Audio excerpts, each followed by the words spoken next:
Hey guys, welcome to another video on Naija Daily. So in this video we'll be talking about the big brown Naija guys. So summer is getting nothing already on the big brown Naija house.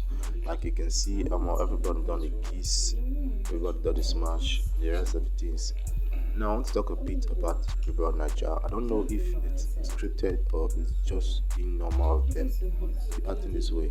The other night, you see Groovy and Beauty under the duvet, guys.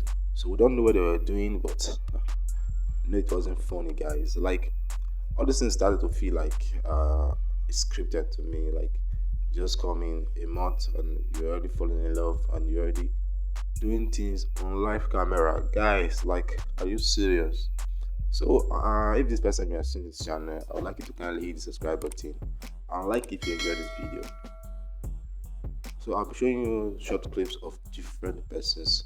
You can see some of them they were kissing, some of them were shaking the duvet, some of them on the pool, and different naughty stuff, guys. Like I know this is the excitement about the big brown Naija house, but sometimes I wonder if these stuffs are all scripted. Like if these guys are just actors and actresses playing to a script, guys.